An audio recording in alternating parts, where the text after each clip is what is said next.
여러분 안녕하십니까? 10월 10일 화요일 이룸경제뉴스의 김은수입니다.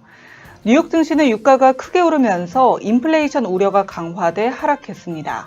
계속해서 높은 수준을 유지하는 국제 유가와 경제에 대한 우려가 투심을 위축시켰고 3분기 실적 시즌을 앞두고 투자자들의 관망세가 짙어졌습니다.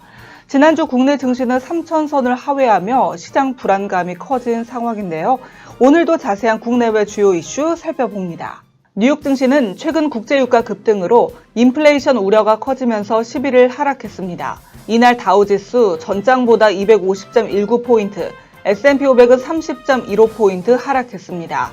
나스닥은 93.34포인트 하락한 채 거래를 마감했습니다. 오늘 WTI 가격은 7년 만에 최고치를 기록한 가운데 앞으로도 에너지 가격 상승세가 지속될 것으로 보여 글로벌 경제 회복세에 빨간불이 켜졌습니다. 3분기 실적 시즌의 시작은 주요 은행이 알립니다. JP모건이 미 현지 시간 13일, 그 뒤로 골드만삭스, 뱅크 오브 아메리카, 시티그룹 등이 순서를 기다립니다. 골드만삭스는 미국의 올해와 내년 경제 성장률 전망치를 각각 5.6%, 4%로 하향 조정했습니다. 유럽 증시는 에너지 수급난에 따른 유가 상승을 주목한 채 혼조 마감했습니다. 비트코인 가격이 상승세를 이어가면서 5개월 만에 최고치를 기록했습니다. 연이은 호재 속에 인플레이션 해지 수단으로 재평가받고 있다는 분석이 나옵니다. 오늘부터 국내에서도 코로나19 치료병원 종사자 4만 5천여 명을 첫 대상으로 부스터샷이 시작됩니다. 한국은행 금융통화위원회가 오늘 기준금리를 결정합니다. 대내외 여건이 불안한 상황이라 이번에는 일단 동결하고 다음 달에 추가 인상할 것으로 전문가들은 예측했습니다. 이 시각 국내 증시입니다. 연휴를 보내고 돌아온 화요일장 국내 증시는 다시 하락세를 보이고 있습니다. 코스피, 코스닥 모두 1% 넘게 하락하면서 조정받고 있는 모습이고요. 코스피는 외국인 매도세에, 코스닥은 외국인과 기관 매도세에 힘을 쓰지 못하고 있습니다. 이 시각 현재 코스피는 전일보다 41.37포인트 하락한 2914.93포인트, 코스닥은 13.46포인트 떨어진 939.65포인트에 움직이고 있습니다. 투자 주체별 매매 동향을 보면 거래소 시장에서 외국인 홀로 매도에 나서고 있습니다. 지난밤 뉴욕 증시는 국제 유가가 강세를 이어가면서 인플레이션 우려가 지속된 영향으로 일제히 하락했습니다. 현재 시가총액 상위 종목 살펴보도록 하겠습니다. 떨어지는 종목이 더 많은 가운데 삼성전자가 4분기 실적 우려에 7만 원이 붕괴된 채 2% 넘는 약세를 보이고 있습니다. 반면 우리기술투자는 비트코인 가격이 급등세를 지속하면서 5거래일째 강세를 보이고 있습니다. 또한 국제유가가 급등해 정유주가 오르고 있습니다. 업종별로는 코스피 시장에서 은행 업종이 가장 크게 하락하고 있습니다. 이 시각 현재 일본 증시는 떨어지면서 거래되고 있습니다.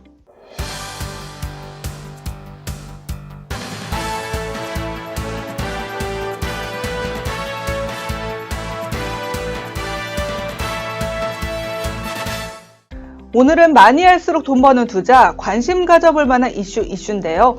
기업 이슈와 함께 수소차, 온실가스, 엔터테인먼트 관련주에 대해서 알아보겠습니다. 정부가 세계적인 수소기업 30개를 키우고 일자리 5만 개를 창출하기 위해 각종 금융 패키지를 전폭 지원하기로 했습니다. 정부는 우선 현재 연간 20만 톤 수준인 국내 수소 사용량을 2030년까지 390만 톤, 2050년 2700만 톤까지 확대하고 청정 수소 비율을 2030년 50%, 2050년 100%로 높여갈 계획입니다. 청정 수소를 다방면에서 편리하게 사용할 수 있도록 암모니아 추진선과 액화수소 운반선을 조기 상용화하고 수소차 충전소도 2030년까지 660기 이상 충전하기로 했습니다. 이에 일진 하이솔루스, 효첨단 소재, 우리산업 등 관련주가 상승했습니다. 정부가 2030년 온실가스 감축 목표를 현행 2018년 대비 26.3% 감축에서 40% 감축으로 대폭 상향 조정에 추진하기로 했습니다. 2015년 6월 최초 2030 NDC를 수립한 후 국내외 감축 비율을 조정하고 목표 설정 방식을 2030년 예상 배출량 대비 감축에서 2017년 배출량 대비 감축으로 수정하는 등 변화가 있지만 대대적인 목표 상향은 이번이 처음입니다. 이에 에코프로 HN, 클라우드 에어, 세종공업 등 상승세를 보였습니다. 지난달 K-팝 음반 판매량이 600만 장을 웃도는 등 흥행 음반들이 연이어 나올 것이란 기대 속에 엔터테인먼트가 가파른 실적 개선을 이어갈 것이라는 분석이 나왔습니다. 현대차증권은 3분기 음반 시장은 1738만 장으로 엔터주의 가파른 실적 개선이 확실시된다고 전망했습니다. 특히 FNC 엔터는 5인조 걸그룹 선발 오디션이 방송되는 등 공개 서바이벌 오디션을 통해 신인 걸그룹을 데뷔시킨다는 점에서 주목받았습니다. 지금까지 이슈 짚어봤습니다.